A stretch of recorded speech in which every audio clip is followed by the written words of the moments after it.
कुछ आवाजें ही सीमाओं, भाषाओं और पीढ़ियों को पार कर पाती हैं, जैसे कि मोहम्मद रफ़ी साहब की आवाज ने किया। पंजाब के एक छोटे से गांव से लेकर भारतीय सिनेमा के भव्य मंचों तक, रफ़ी साहब का सफर किसी किंवदंती से कम नहीं है। आइए, हम इस महान व्यक्तित्व के जीवन यात्रा में कुछ गहरे पहलुओं पर नजर डालें, उनके जन्म से लेकर उनके निधन तक। मोहम्मद रफ़ी साहब, जो अपनी आवाज से मधुरता, भावना और बहुमुखी प्रतिभा के पर्याय बन गए थे, 24 दिसंबर 1924 को पंजाब के अमृतसर के पास स्थित छोटे से गांव कोटला सुल्तान सिंह में जन्मे थे। एक साधारण पारिवारिक पृष्ठभूमि से भारतीय सिनेमा के इतिहास के सबसे महान प्लेबैक गायकों में से एक बनने तक का उनका सफर बेहद अद्वितीय था। प्रारंभिक जीवन और संगीत की शुरुआत। रफ़ी साहब 6 भाई बहनों में से 5वें थे। उनके पिता हाजी अली मोहम्मद एक किसान थे और उनका परिवार एक सरल जीवन जीता था। बचपन में रफ़ी साहब को संगीत के प्रति एक अनोखी झुकाव थी। यह चिंगारी एक भटकते फकीर से लगी थी, जो उनके गांव में भक्ति गीत गाया करता था। युवा रफ़ी साहब उस फकीर की आवाज की नकल करते, जिससे सभी लोग मंत्रमुग्ध हो जाते थे। जब उनका परिवार लाहौर चला गया, तो वहां उनके संगीत सफर के लिए नए रास्ते खुले। उस समय लाहौर सांस्कृतिक दृष्टि से एक प्रमुख केंद्र था, जहां संगीतकार, कवि और कलाकारों का जमावड़ा था। अपने बड़े भाई मोहम्मद हामिद के प्रोत्साहन से रफ़ी साहब ने उस्ताद अब्दुल वहीद खान से शास्त्रीय संगीत की शिक्षा लेना शुरू की। उन्होंने उस्ताद बड़े गुलाम अली खान और फिरोज निज़ामी से भी प्रशिक्षण लिया और हिंदुस्तानी शास्त्रीय संगीत की बारीकियों में निपुणता प्राप्त की।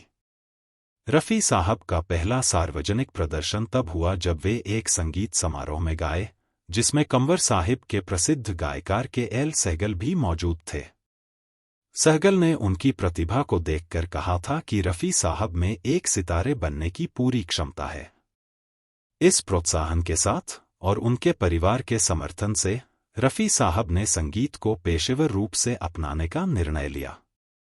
बॉम्बे का सफर और शुरुआती करियर। 1944 में रफ़ी साहब को पंजाबी फिल्म गुल बलोच में प्लेबैक गायन का पहला अवसर मिला। इसके बाद वह मुंबई, तत्कालीन बॉम्बे, चले आए ताकि वे हिंदी फिल्म उद्योग में अपनी किस्मत आजमाएं। उनकी पहली हिंदी फिल्म का गाना अजी दिल हो काबू में था, जो फिल्म गांव की गोरी 1945 के लिए था। हालांकि यह गाना ज्यादा प्रसिद्ध नहीं हुआ, लेकिन यह रफ़ी साहब के बॉलीवुड से जुड़ने की शुरुआत थी। उनकी करियर में मोड़ तब आया जब उन्हें प्रसिद्ध संगीतकार नौशाद ने नोटिस किया। नौशाद नए गायकों की तलाश में थे और रफ़ी साहब उनके लिए बिल्कुल उपयुक्त थे। दोनों ने भारतीय सिनेमा के कुछ सबसे यादगार गीतों का निर्माण किया, जिनमें सुहानी रात ढल चुकी और ओ दुनिया के रखवाले शामिल हैं।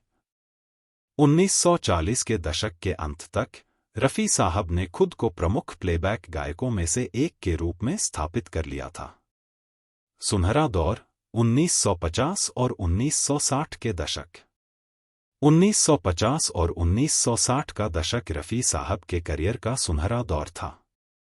उन्होंने उस समय के प्रमुख कलाकारों जैसे दिलीप कुमार, देव आनंद, शम्मी कपूर और राजेंद्र कुमार के लिए गायन किया। उनकी बहुमुखी प्रतिभा अप्रतिम थी। चाहे वह 14वीं का चांद हो का रोमांटिक कोमलता हो, दिन ढल जाए की गहरी उदासी हो या हूं, चाहे कोई मुझे जंगली कहे कि जोशीली ऊर्जा हो, रफ़ी साहब अपनी आवाज को किसी भी भावना, मूड या अभिनेता के अनुरूप ढाल सकते थे।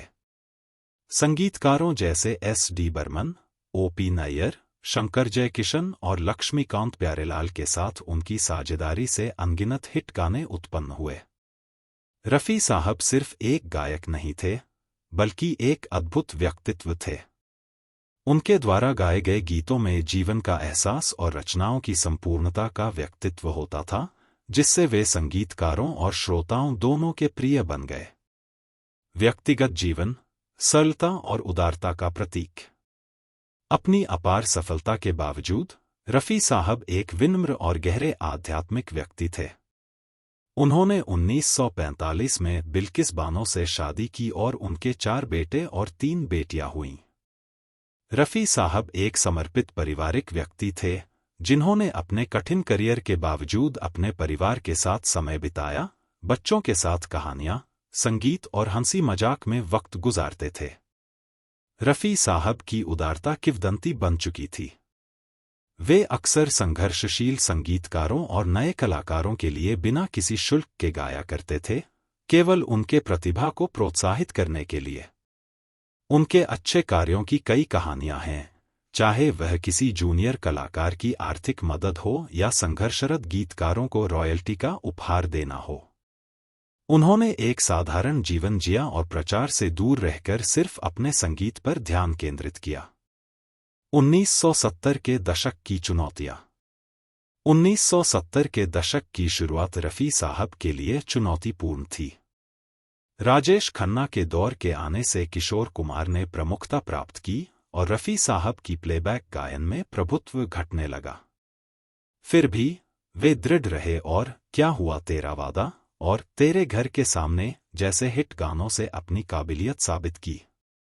अंतिम वर्ष और अचानक निधन। 1970 के दशक के अंत में रफ़ी साहब के करियर में पुनरुत्थान हुआ।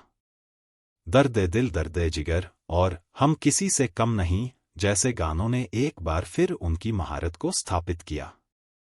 रफ़ी साहब फिर से मांग में थे और उनका कार्यक्रम रिकॉर्डिंग और संगीत समारोहों से भरा हुआ था। निधन। मोहम्मद रफ़ी साहब का निधन भारतीय संगीत के इतिहास का एक दुखद पल बन गया। 31 जुलाई 1980 को मात्र 55 वर्ष की आयु में महान गायक का दिल का दौरा पड़ने से निधन हो गया। उस दिन पहले ही वे रिकॉर्डिंग स्टूडियो में काम कर रहे थे और अपनी सभी प्रतिबद्धताओं को पूरा किया था। बाद में घर लौटते समय उनकी तबीयत अचानक खराब हो गई और शाम को उनका निधन हो गया। उनकी अप्रत्याशित मौत ने देश भर में हलचल मचा दी। उनका निधन 55 वर्ष की आयु में हुआ और उनका विरासत अमिट रहेगा। मुंबई में उनके अंतिम संस्कार में 10,000 से अधिक प्रशंसकों ने उन्हें अंतिम श्रद्धांजलि अर्पित की। उनके निधन से गहरा शोक व्याप्त हुआ, जो रफ़ी साहब और उनके श्रोताओं के बीच गहरे संबंध को दर्शाता है। विरासत। मोहम्मद रफ़ी साहब का भारतीय संगीत में योगदान अतुलनीय है। 7,000 से अधिक गीतों के साथ उनकी आवाज़ लाखों जिंदगियों का साउंड ट्रैक बन गई।